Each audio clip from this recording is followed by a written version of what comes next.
नमस्कार जय जगन्नाथ केमती अच्छे आप आशा कर जगन्नाथ कृपार समस्ते भले थे तो मुझे बहुत भल अच्छी मुझे देवस्मिता आप स्वागत करुँच मो चैनल देवस्मिता महांती ब्लॉग तो पछपड़ा मत देखिपे दुर्गा पर्दा फर्दा सब कढ़ाई जाइए सफा हाँवाई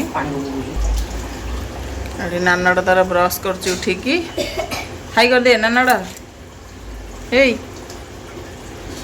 हाई करे एठी हमर टिके इपी होउची मो बनौची गुनु सब कटाकटी करके देइथिला मु करूची तार मोर इपी खाइबो तार बाबा खाइ पखाळ तांगर पखाळ अछि आमे मा पुओ तीन जन जगह इपी खाइबो एइ सब कथा आ चलंतु दिन जक केमति कोन कटुची आपण मन सहित शेयर करछि हां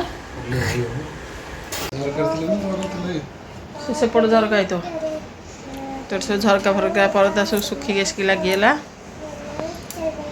पटे पटे तो सब कपड़ा कपड़ी आम सुखिकी आसीगला तापर चलते देखा बाहर को कहीं मैंने कला हांडिया करके आसले पूरा मैंने अंधार हो गला जो संध्या यहीपटे आकाश को देखु कहीं पूरा अंधारिया करके उठे आइला मेघ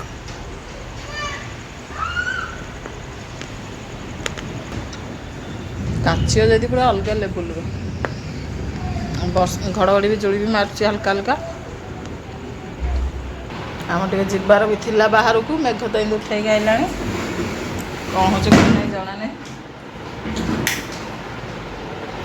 घर ले जीवार नहीं पकई लगी वर्षा जी जोर उठे से जोर पकौनी ना जी जोर उठे कि जोर होनी ना जी जोर उठे गया जो काचिदेव पूरा बा कौन करिया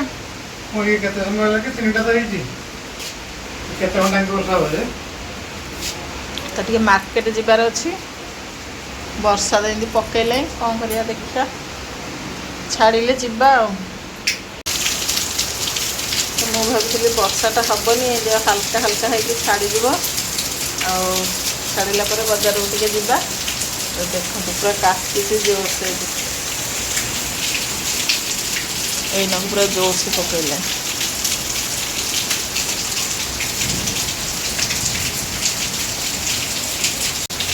कौन केत छाड़ू देख छाड़ा पर जा चलते रेस्ट कर कौन कर वर्षा तो पकाउछ खाया पिया शेष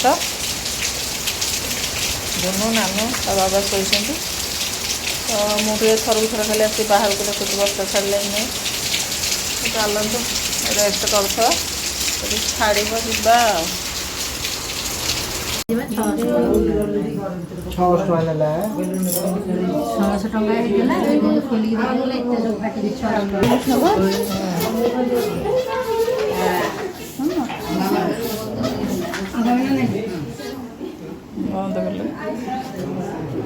पूरा नहीं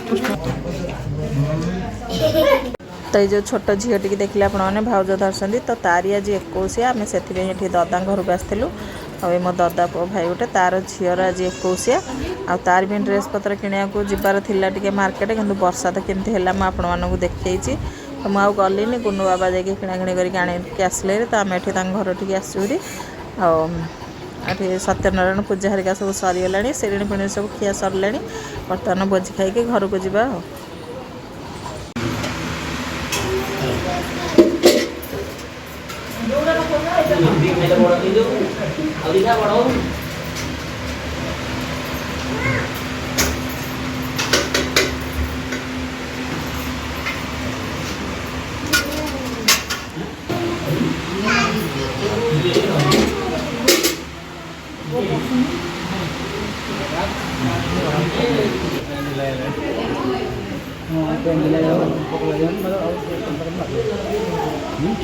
तो आज हूँ मंगलवार आश्विन मास मंगलवार तो से मुंड फुंड धोईकी मुंड फुंड धुआई जाइए आ मुंडा कम है 2 दिन है बिंधुची से मुझे खोलिकी बसी कहीं पानी फानी रही पुणी अधिक बिंधुची से मुझे मुंडा को सुखाऊँच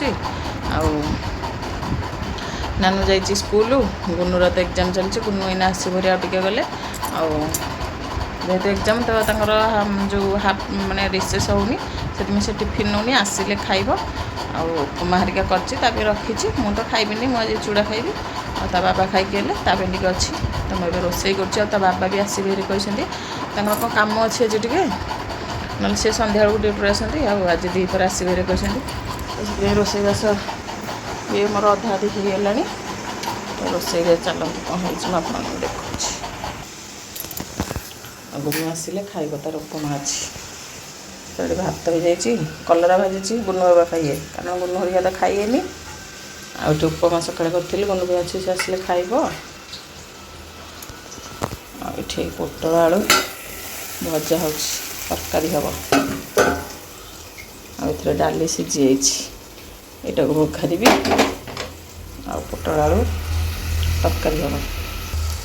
ଆଉ ମସଲା ବି ଟିକେ ଛଡ଼ିଆ ଛଡ଼ି କରିଦେବି। ମୁଣ୍ଡଟା ଆଗ ଫାଷ୍ଟ ଶୁଖେଇ ଦିଏ, ତାପରେ ମସଲା ଛଡ଼ି ଛଡ଼ିବି, ନହେଲେ ମୁଣ୍ଡ ପ୍ରବଳ ବିନ୍ଧୁଛି।